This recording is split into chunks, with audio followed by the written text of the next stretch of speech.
Helix Reach Station floated in orbit above a storm world, but inside the main ring nothing ever felt calm. Crowds moved like a fast river through the concourse. Workers hurried past travelers, voices blending into a low, steady noise under the white ceiling lights. Jason stood almost still in the center of it all. He wore a dark engineer's jacket with a patch on the sleeve. A slim display glowed on his wrist, showing moving lines of color over a wire frame of the station ring. They were stress readings, numbers that told him if the metal around them was safe or getting dangerously strained. Most people never looked at those numbers. But to Jace, they were the heartbeat of the station. A small orange spike flashed along the outer rim. Not enough for an alarm, but enough to make his jaw tighten. He shifted his stance and listened. No tremble under his boots. No grinding sound in the beams. Still safe, for now. He never forgot what it felt like when metal failed. He had been 14 when his home colony cracked apart. Steel screamed. Floors fell. People ran through smoke and dust. That memory lived inside him like a scar. A loud group of traders bumped past him. The air smelled like coffee, hot oil, and cold metal. A soft voice echoed overhead announcing the next boarding call. Everything looked normal, but Jay stayed alert. He lowered his wrist display. Something small slammed into his hip. He turned fast, hand raised in instinct, but froze when he saw who it was. A child, tiny, maybe 7 years old, stumbled back from him. Her skin was a pale green shade, with tired gray shadows under her eyes. Her copper hair stuck to her face with sweat. Her thin purple dress hung off one shoulder, torn at the side. Her bare feet looked raw from running. Before Jace could speak, she grabbed his sleeve with both hands. Her little fingers trembled, but her grip was strong. "Please," she gasped. "Please come with me." Jace crouched so they were eye to eye. People walked around them, annoyed or curious, but not one person stopped. "What's wrong?" he asked softly. Tears ran down her cheeks, leaving clean streaks through the dust. "My mama, she's having the baby. Right now? She's all alone. Nobody helps." They look and keep walking. Her voice cracked. "You look like you can help. Please, please come." Her fear punched straight into him. He saw everything at once. The wild hair, the shaking hands, the bruised feet. She had been searching for help for a long time, and every adult had stepped aside, pretending not to hear her. His chest tightened. "What's your name?" he asked. "Leary," she whispered. "My mom is Sarah. She told me to stay with her, but she was scared. I ran to find someone who wouldn't leave." Her grip tightened, as if she expected him to walk away like everyone else. Jace didn't move. He had seen what happened when help arrived too late. He had heard last breaths in cracked halls and carried children out of collapsed rooms. He looked at Leary and felt something cold and certain settle inside him. He would not be another person who walked past. "Leary," he said gently. "I'm Jace. I know this station, and I can help." He gave a firm nod. "Take me to your mom. We go right now." For a moment, the noise of the concourse seemed to fade. Leary stared at his face, as if trying to decide if hope was real. Then her shoulders loosened. Relief washed across her small face so fast it almost broke him. "Okay," she breathed. "This way. Hurry." She turned and ran, her small feet slapping the metal floor. Jace followed immediately, pushing through the crowd with long, steady steps, leaving behind the bright concourse and heading toward the silent, dangerous lower decks that few ever entered willingly. Leary ran ahead with quick, frightened steps, weaving through the side corridors that most people never used. The bright noise of the main concourse faded behind them until the station felt strangely quiet. Jace stayed close, moving faster than the girl, but slowing himself so she wouldn't panic. She pushed open a small gray service door. The hinges screeched. Cold air rushed out. Jace followed her inside. The first thing he noticed was the change in temperature. The polished floors of the upper levels were gone. Here, the steps were metal grates, cold and sharp underfoot. The lighting flickered in thin strips, buzzing like insects. The walls were scratched, patched, and left half repaired. This was the kind of place where budgets didn't reach. Leary didn't hesitate.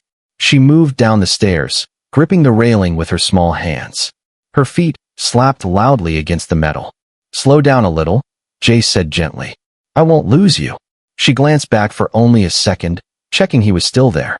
When she saw he was, something in her posture steadied. She nodded and kept going. The stairwell spiraled deeper into the old parts of Helix Reach. Jace ran his hand over the wall as he walked. He felt thin vibrations in the metal. Something below was pushing pressure up through the structure. Maybe the gas giant's storm cycles. Maybe a failing joint. Either way, he didn't like the rhythm. "How far is your mom?" he asked. "Not far," Leary said breathlessly. "She's under the warm pipes. They shake when the storms move." Her voice dropped. "She tries to be brave, but I know she's scared." Jace's stomach tightened. A woman giving birth in a shaking corridor? Unacceptable. Dangerous in every direction. He needed to get them out fast. They reached a narrow catwalk stretching over giant pipes and engines. Heat burst upward through the gaps, filling the air with the smell of metal and steam. The walkway shook under their combined weight. Leary moved across it like she'd done it 100 times. Jace followed, but his trained eye scanned everything. The bolts, the beams, the glow of the machinery beneath them. Halfway across, the station groaned. A long, deep sound, like metal exhaling under too much strain. Leary froze. Jace stepped closer and rested a steady hand on her shoulder. "It's okay," he said. "It's only the support engines shifting. They do that during storm pressure. We're safe. I promise." She gave a tiny nod and kept moving. She trusted him. That thought made Jace step even more carefully. At the end of the bridge was a narrow hallway. The lights flickered so weakly that everything looked orange-yellow, like old candlelight. Leary pressed her palms against a bent panel stuck halfway open. She squeezed through the gap with practiced ease. Jace followed, ducking low. Inside the small space, the heat wrapped around him. It was cramped enough that a tall person could barely stand straight. Insulation blankets covered the floor. A cracked water container sat beside several tiny folded cloths that someone had placed with care. This wasn't a home. It was a hiding spot. A hiding spot used out of desperation. Jace's breath caught when he finally saw her. Leary's mother. Sarah. She lay on her side near the back wall, curled into herself, one hand pressed to her stomach. Her skin was a deeper shade of green than Leary's, the color darkened by pain and exhaustion. Strands of her short bronze hair stuck to her cheeks. Her dress wrap was twisted up her legs, her breathing shallow and shaky. The moment she saw Jace, she tried to sit up. A contraction slammed into her before she could move. She arched, gripping the blanket under her with both hands as she fought the pain. "I don't need trouble," Sarah gasped. "Just take my daughter upstairs. Leave me." Leary ran to her mother's side immediately. "Mama, I brought him." He didn't walk away. Jace dropped to his knees beside Sarah without thinking. His own jacket became a pillow for her head. "You can't stay here," he said firmly. "The station is shifting, and you're too far along. We're doing this together." Sarah squeezed her eyes shut, jaw clenched, tears slipping down her temples. Why would you help us?" she whispered. Jace answered without pause. "Because someone should have helped you before now." Another tremor shook the distant walls. Another contraction tightened Sarah's whole body. And Jace knew they were running out of time. The cramped room pulsed with heat from the pipes overhead. Every few seconds, a low hum rolled through the walls, making the thin insulation blankets tremble. Sarah's breath shook with each contraction, her fingers gripping the fabric so tightly her knuckles paled. Jace assessed the area quickly. It was too small, too hot, too unstable. And Sarah was already deep into labor. He needed space, air, stability. But moving her was risky. Another tremor pressed through the corridor, dust drifting down from the bent ceiling panel. Jace looked up sharply. A bad sign. The station shouldn't be vibrating at this level. Not unless one of the stabilizers below was fighting too much pressure. Sarah flinched at the sound. Is that normal?" she whispered. "Not for this deck," Jace said honestly. "But we'll manage it. You focus on breathing." Leary knelt beside her mother and held her hand tightly. Her eyes darted between Jace and Sarah, wide with fear. "Is she going to die?" the girl asked in a tiny voice. "People die down here when the walls shake." Jace shook his head firmly. "Not today. Not while I'm here." He needed supplies. Clean cloth. Water. Anything to help stabilize the situation. "Leary," he said gently. "Did you bring the water station things like I asked earlier?" Leary nodded and reached into the corner where she had set the cracked container. A small bowl of warm water sloshed dangerously in her hands. Some torn cloth pieces were wrapped around her arm. She had done it all alone. She had run through dangerous corridors for this. Jace steadied her trembling hands. "You did great." Her lips wobbled at the praise, but she held herself tall. He dipped one cloth into the water and carefully wiped the sweat from Sarah's forehead. Her breathing slowed a little, but the next wave of pain hit hard enough to make her back arch off the blanket. She cried out, a raw, sharp sound that cut through the air. "You're close now," Jace said, kneeling beside her. "But we can't stay in this room. The ceiling's giving warning signs. We need to move before something falls." Sarah shook her head desperately. "I can't walk." "You won't," Jace said. "I'm carrying you." Her eyes widened. Fear and confusion mixed across her face. "You don't know us. You don't owe us anything." Another tremor answered for him, harder this time. A thin crack snapped across the ceiling like lightning. Jace reached under her shoulders, one arm behind her back, one under her knees. Sarah cried out as pain clashed with motion. Her fingers grabbed his shirt, twisting the fabric. Her wrap shifted up her legs, but she couldn't adjust it. She was too far gone into the labor. Leary stood up fast. "I'll stay right behind you." "I know you will," Jace said. "Stay as close as my shadow." He rose with Sarah in his arms. She was light, far lighter than she should have been. Weeks of poor living conditions had stripped her strength. Her head rested against his collarbone, breath short and shallow. "Hold on," Jace whispered. He stepped through the bent panel into the corridor. The hallway lights flickered red for a second, warning of pressure strain. A thin cloud of dust drifted from the ceiling, settling over his jacket. Jace angled his body, so he shielded Sarah and Leary both. Leary walked close beside him, clutching the bowl and cloths to her chest. Just beyond the corner was a small maintenance alcove. It wasn't designed for comfort, but its support beams were stronger. If anything collapsed, this spot had a better chance of holding. Jace knelt and set Sarah gently onto a coil of insulated conduit that acted like a makeshift bed. She grabbed his arm again as the next contraction tore through her body. "It hurts," she gasped. "I know," Jace said softly, steadying her shoulders. "You're strong. You've made it this far alone. But not anymore." Leary knelt beside her mother again, tears running silently down her cheeks. "I'm here, Mama," she whispered. "I'm here." Sarah squeezed her daughter's hand weakly, then cried out as another wave of pain forced her forward. Jace braced her back with one hand and checked her breathing patterns. "You're close," he said. "Listen to me. When your body pushes, you push with it. I'm right here." The station groaned again, longer this time. A reminder that they were running out of moments. Sarah's breaths came fast and uneven. Sweat rolled down her temples. Her whole body curled inward with the force of the contraction. She was scared, exhausted, alone except for a child and a stranger who refused to walk away. Jace wiped her forehead again, voice steady and calm. "You're not alone," he whispered. "Not anymore."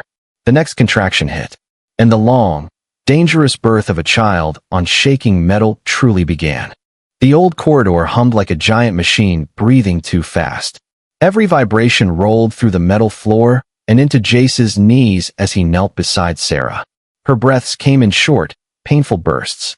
Her fingers curled around the blanket beneath her, knuckles turning pale as she fought the contraction tearing through her body. Leary stayed close, holding her mother's hand like she was afraid the shaking station might pull her away. Another low groan echoed through the walls. Dust sprinkled down from the overhead panel. Jace looked up sharply. The beam above them was beginning to bow, slightly, but enough for a trained eye to see. They were running out of time. "Sarah," Jace said carefully, "your baby is coming very soon. But this ceiling is not safe.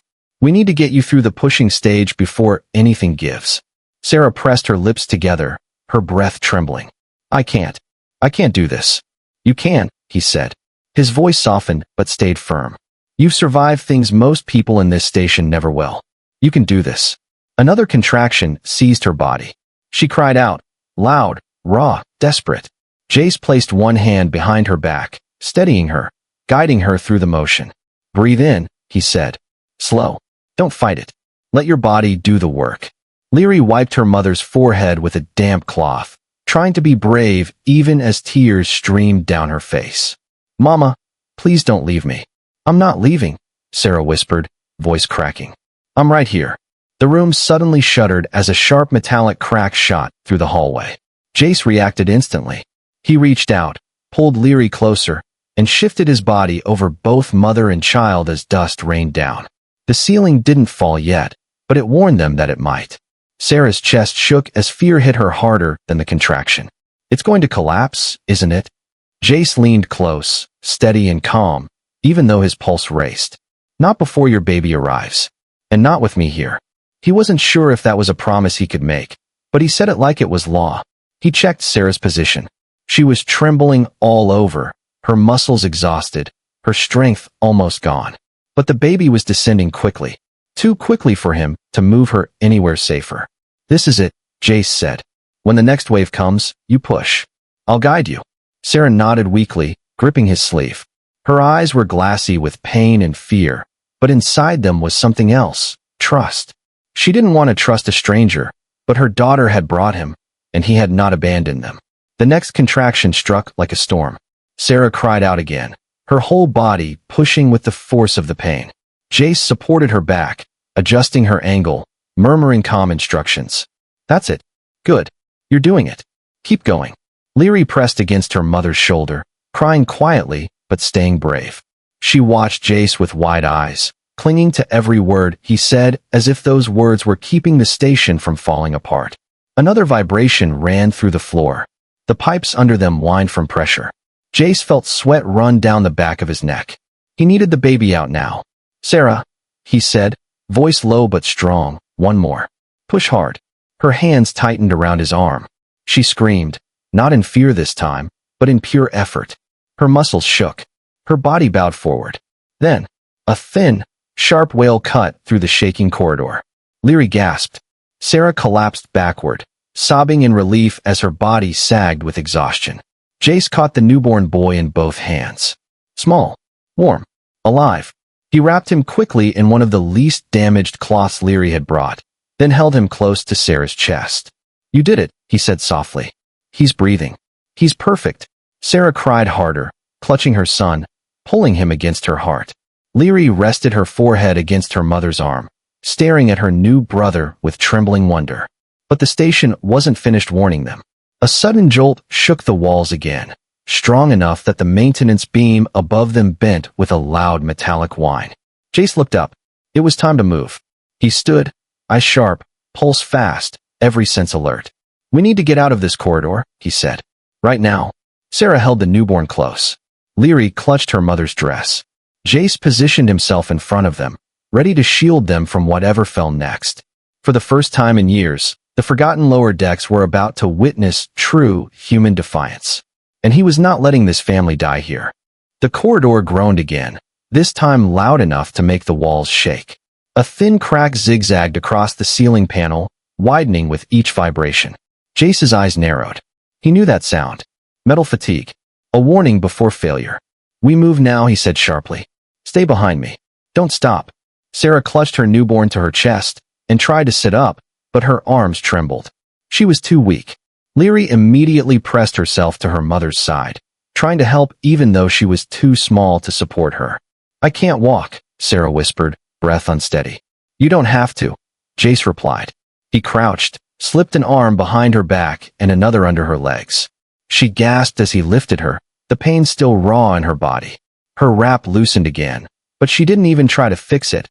Her focus was only on keeping her baby close and Leary safe. The baby made a soft, confused sound as he was moved, then settled against Sarah's heart. Leary, on my right, Jace ordered gently. I'm here, she said, gripping his jacket tightly. He turned toward the rattling corridor. Dust shook loose from above. Pieces of insulation fluttered down like snow. The maintenance lights flickered red for a moment, signaling heavy strain. Jace didn't hesitate. He moved. His steps were firm, controlled, and fast. Every instinct from years of emergency training came alive. He kept his body angled forward, shielding the family from anything that might fall. A large piece of panel clattered to the ground behind them. Leary jumped, but Jace kept walking, jaw tight. Don't look back, he said. Just stay close. They reached the edge of the corridor and turned toward a small maintenance lift tucked behind a thick bulkhead door. Jace hit the panel. The door refused to open. Come on, he muttered under his breath. He slammed his hand against the override. His ID band flashed red, then green. The door slid open with a heavy metallic sigh. The lift was tiny, bare walls, old buttons, and a faint smell of oil, but it was stronger than the corridor. Jace stepped inside with Sarah in his arms. Leary squeezed in beside them, still shaking but determined. The door shut. The lift began to rise. Slow. Too slow. But the higher they went, the stronger the structure became. The shaking lessened. The groaning faded. Sarah exhaled shakily, resting her head against Jace's shoulder. "I thought we would die," she whispered. "Not while I'm breathing," he answered simply. The lift stopped at a quiet mid-level hallway. Bright white lights replaced the flickering yellow ones from below. The air smelled clean. Safe. Alive. Jace stepped out first, scanning for danger. None. Only silence. "This way," he said. He led them through the hallway to a small door marked with a blue stripe. A crew rest unit. He scanned his band, and the door opened. Inside was a simple room, fold-out couch, clean table, a small cooker, 2 bottles of mineral water. Plain, functional, untouched. But to Sarah and Leary, it looked like another world. Jace set Sarah gently on the couch. She winced at the movement, but relaxed once she felt the soft cushion beneath her. Leary climbed onto the couch beside her mother, one hand still gripping her sleeve, the other touching the baby's tiny leg. Sarah looked around, eyes glassy with disbelief. We can stay here? Tonight, yes," Jace said. "It's safe. And you need rest." She swallowed hard. "People don't let us stay anywhere." "I'm not people," Jace said quietly.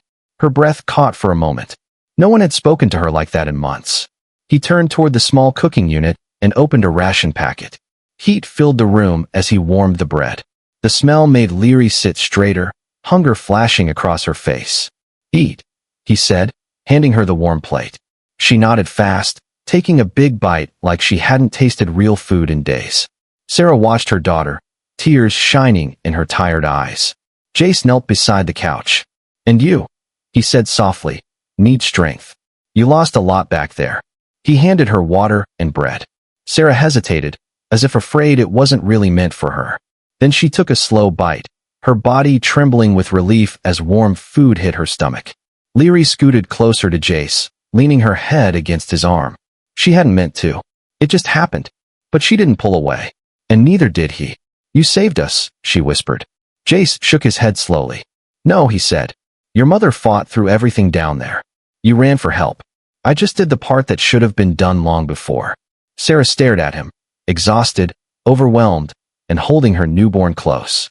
For the first time since he met them, she let herself breathe like someone who finally felt safe. And Jace Run, who had never expected to carry a family out of a collapsing corridor that day, felt a new kind of responsibility settle deep inside his chest. He wasn't leaving them. Not now. Not after what he had seen. The small rest unit settled into a gentle quiet. The noisy machines from the lower decks were gone, replaced by a soft hum from clean airflow vents. It felt almost peaceful, something Sarah hadn't felt in a long time. Jace watched her carefully. She sat with the baby resting against her chest, wrapped tightly in a warm blanket. Her clothes were still messy from labor, her hair damp with sweat, but her breathing had finally calmed. Leary curled up beside her, leaning against her mother's arm while eating the last piece of ration bread. Jace warmed a small cup of nutrient broth and handed it to Sarah. "You need this more than anyone," he said gently. Sarah took it with both hands, holding it like it was something precious. "Thank you," she whispered, her voice thin from exhaustion. She took a slow sip, and the warmth seemed to soften her whole body. Leary watched the baby sleep. "He's so small," she said softly. "Does he know we almost fell?" Sarah smiled weakly. "No. Babies don't know danger." Jace sat on the stool across from them. "Then our job is to keep it that way." Leary shifted closer, touching Jace's sleeve again. She always did that when she felt scared or unsure, holding on to him like he was the anchor in a shaking world. "Are we going back down?" she asked suddenly. The question stabbed the air like a blade. Sarah froze. Her fingers tightened around the baby. "No," Jace said immediately. "You're not going back to those decks. Not tonight. Not ever again if I can help it." Sarah blinked, stunned. "But we don't have anywhere else. My permit is lower tier. They can tell us to leave any time." "Not anymore," Jace replied. "Tomorrow, I'll change your temporary registration to this sector. You'll get access to proper food and medical. I'll make sure you get a safe room." Sarah stared at him as if she didn't believe it, but wanted to. "You can change that?" she whispered. I can, he said. And I will. Leary slid off the couch, walked to Jace, and hugged him. It wasn't a small hug. It wasn't scared. It was full and tight, like she'd been holding that need inside for too long. Don't let them take us away, she whispered into his chest. Jace's heart clenched. He placed a hand on her back, steady and warm. No one is taking you, he said. As long as I'm here, you stay together. Sarah's breath trembled. Her eyes glistened with tears she had tried not to show. The baby stirred and began to fuss. Sarah adjusted him, and the blanket slipped off her shoulder. Before she could reach for it, Jace gently lifted the edge and placed it back around her arm, careful and respectful. She stared at him for a long moment, almost studying him. You don't look at us like the others do, she said quietly. Most people see trouble, noise, a burden. That's because most people don't see, Jace replied. But I do. Sarah lowered her gaze, the hint of a shy smile pulling at her lips. A smile not of joy, but of relief. For the first time since he met her, she wasn't bracing for the next pain or the next threat. He noticed a tremor run through her body. Your muscles are still in shock, he said. Lie back. You need rest. I don't want to take your bed, she murmured. You're not taking anything, he replied. This room is yours tonight. She nodded slowly and lay against the small pillow. Leary crawled beside her, curling up with the blanket pulled over her legs. The baby settled again, tiny breaths steady against Sarah's chest. Jace dimmed the lights until the room glowed softly. He pulled out a thin floor mattress and placed it near the door. Not because he was a guest, not because there wasn't space, but because he wanted his body between danger and them. Leary watched him as she grew sleepy. You're staying right there? She asked. Yes. So you can protect us? Jace met her eyes. Exactly. Her small face relaxed. She cuddled closer to her mother and closed her eyes. The baby made a soft sound, and Sarah shifted him gently. She looked at Jace through the dim light. You're different, she whispered. I don't understand why you're helping us. Jace leaned back, resting his head against the wall. You don't need to understand. Just rest. Today was too much. Sarah looked down at her baby, then at Leary sleeping against her side. Tears filled her eyes again. Quiet, silent tears of someone who had fought alone for too long. Good night, she whispered. Good night, Jace said softly. And as the station hummed around them, he made a silent promise. He wasn't just helping them survive tonight. He was going to change their entire future. Helix Reach's morning cycle began slowly, the lights brightening from soft gray to warm white. The shift was gentle, almost peaceful, and for a moment the rest unit felt like a small bubble untouched by the chaos of the night. Jace woke first. He always did. Years of training made his body respond to the slightest change in sound. The vent hum had softened. The lights had brightened. And the room, this small, simple room, felt calm in a way he wasn't used to. He sat up quietly so he wouldn't wake anyone. His muscles ached from sleeping on the thin floor mattress, but he didn't care. He looked toward the couch. Sarah was asleep, her head resting on the pillow, her newborn tucked safely against her chest. Her breathing was even now, no longer sharp with pain.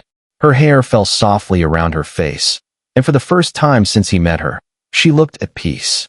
Leary slept curled near her mother's legs, one small hand still gripping the edge of Jace's sleeve. She must have reached for him sometime during the night. He felt a tightness in his chest. Not pain, something warmer. He pulled the blanket gently over Leary's legs and stood slowly. As he prepared the morning ration bread, he heard Sarah stir. She blinked awake, confused at first, then remembering everything. Her eyes moved around the room until they landed on Jace. You're still here, she whispered, voice soft from sleep. I said I would be, he replied. Leary rubbed her eyes. Good, she said sleepily. I don't want scary people finding us. No one's finding you, Jace said. Not today, not ever again without going through me. Sarah shifted the baby gently and sat up. Where do we go now? Jace took a slow breath. He had thought about this all night. First, he said, we go to the clinic. Both you and the baby need proper checks. Sarah looked nervous. They don't treat people like us. They will, Jace said firmly. Because I'll be standing right next to you. Her shoulders softened slightly. And after the clinic? She asked quietly. We go to the registry office, he said. I'll file your emergency relocation. With what happened last night, you qualify for mid-level housing. Sarah's lips parted in shock. Mid-level? They won't approve us. They will when they read my report, Jace said. And if they argue, I'll argue louder. Leary stood and walked to him, clutching his hand. Will we stay together? She asked. Yes, Jace said. All three of you will stay together. And I'll make sure you have a room where nobody tells you to leave. Sarah's eyes glistened again. Why are you doing this? She asked. You don't owe us anything. You could have walked away like the others. Jace shook his head slowly. Because I've seen too many people fall through cracks that shouldn't exist. Because you and Leary fought to survive with nothing. And because last night, when that ceiling almost collapsed, I realized something. He looked at the baby sleeping in her arms. You're not just some family from the lower decks, he said quietly. You're my responsibility now, until you don't need me anymore. Sarah swallowed hard. No one had claimed them like that before. Not with protection, not with loyalty, not with quiet strength. Thank you, she whispered. I don't know how to say it enough. You don't have to, Jace said. Just let me help. He packed a small bag of supplies from the unit, clean cloth, water capsules, emergency markers. Then he helped Sarah stand. She winced but stayed steady with his arm around her. When they stepped into the bright hallway, something inside Leary changed. She lifted her chin a little higher. She stood a little closer to Jace. And she held her baby brother with a pride she hadn't shown the night before. As they walked, people stared, some curious, some confused, some judgmental. But none dared to say anything with Jace leading the way. They reached the clinic. The attendant looked startled. Lower-tier registrations don't. Jace placed his ID band on the counter. They do today, he said sharply. This family is under emergency protection. Process them. The attendant swallowed and nodded quickly. Sarah exhaled, her whole body relaxing inch by inch. Leary squeezed Jace's hand. And Jace felt something stir deep in his chest, something that felt like purpose. As the clinic doors opened, he turned to them and said softly, This is only the start. After this, we're fixing everything.